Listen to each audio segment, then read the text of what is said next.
Hello guys, কেমন আছো সবাই? রেডি তো হয়ে গেছি, চলো আগে মেকআপটা করে নিই, তারপরে তোমাদের সবটা বলছি। তো দেখো, এটা ছিল আমার লুক। কেমন লাগছে আমায় জানো? চলো এবার তাহলে যাওয়া যাক। আর কোথায় যাচ্ছি দেখে তোমরা বুঝতে পারছো। তোমাদের বলেছিলাম যদি বান্ধবীর বিয়ে বাড়িতে যাই তো তোমাদের সাথে অবশ্যই শেয়ার করব। এটা ছিল আমার ফুল লুক আজকে বিয়ে বাড়ির জন্য। ভেতরে ঢোকার আগে সবার লুকটা একটুখানি তোমাদের সাথে শেয়ার করি। তো দেখো আমার দিদিকে কেমন লাগছে সেটা জানিয়ে অবশ্যই। আমরা আসার কিছুক্ষণ পরেই কিন্তু আজকের ব্রাইড দেখতে পাচ্ছ উপস্থিত হয়ে গেছে। গাড়ি থেকে এখনই নামবে। তোমরা হয়তো ভাবছো যে বিয়ে বাড়িতে ছেলে এখন গাড়ি থেকে নামলো, ব্যাপারটা কেমন না সবটা বলছি তোমাদের। এদিকে দেখো বান্ধবী ঢোকা মাত্রই দরজার এখানে আমাদেরকে দেখে ও তো পুরো চমকে যায়। এত খুশি হয়েছে, ওর মুখের হাসি দেখেই তোমরা হয়তো বুঝতে পারছো। তারপরে ওকে নিয়ে আমরা উপরে চলে আসি, এক এক করে সবাই ওকে গিফট দিতে শুরু করে। এদিকে মাও ওকে গিফট দিতে চলে গিয়েছিল। কিন্তু আমার বান্ধবীকে খুব সুন্দর লাগছিল, একটু দেখো কত অপূর্ব লাগছে না?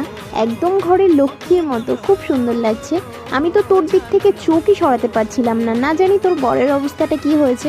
ইন্দ্রাণী, তুই যদি দেখে থাকিস ভিডিওটা অবশ্যই জানাস কিন্তু বান্ধবী তোর বরের অবস্থাটা কি হয়েছিল তোকে দেখে। তারপরে ফাইনালি ওকে একটু ফাঁকা পেয়েছিলাম, এই সুযোগে আমরা একটুখানি ছবি তুলে নিচ্ছিলাম। এবার তোমাদের কিছু কথা বলি।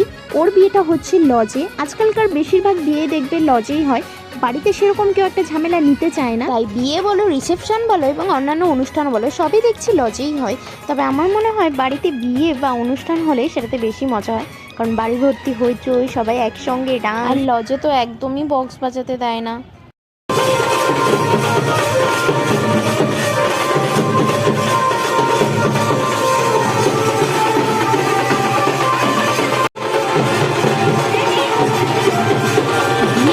বক্স নেই তো কি হয়েছে, বাজনা তো আছে। আর বিয়ে বাড়িতে এসছি, বান্ধবীর বিয়ে বলে কথা, নাচবো না তাই কখনো হয়? তাই একটু লুকিয়ে লুকিয়েই নাচ করে নিলাম। এদিকে আমার বোনেটা কি করলো, লোকটাকে মুখ ভাঙালো। তারপরে বান্ধবী অনেকক্ষণ ধরে বসেছিল বেচারা, ওর গলাটা শুকিয়ে যাচ্ছিল, তাই এক কাপ কফি এনে দিলাম। এদিক দিয়ে একটা বরের গাড়ি যেতে দেখলাম, তাই ওকে এসে বললাম, কি রে এক্ষুনি একটা রাস্তা দিয়ে বরের গাড়ি গেল, তোর বরের গাড়ি কখন আসবে?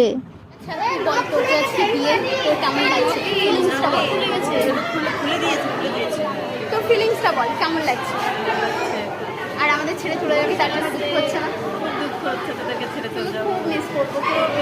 বর আসতে দেরি হচ্ছিল দেখে আমরা এদিকে খেতে চলে আসলাম। আর এখানে ফুড স্টল বসেছিল। তো ফুড স্টলে কি কি ছিল, মেনুতে কি কি ছিল সবটাই তোমাদের আলাদা একটা ভিডিওতে শেয়ার করব।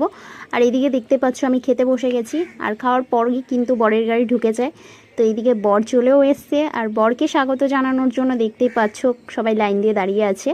তো চলো বরের কাছে যাওয়া যাক। এদিকে বরকে কিন্তু ভেতরে ঢোকানোর জন্য এখানে প্রথমে মিষ্টিমুখ করানো হচ্ছে। তো এই ছিল আজকের ভিডিও। কেমন লেগেছে তোমাদের অবশ্যই জানিও কিন্তু। তো আমরা এখন কিন্তু অনেক রাত হয়ে গেছে, অনেক বেজে গেছে, তাই আমরা বাড়ি চলে যাচ্ছি। টাটা।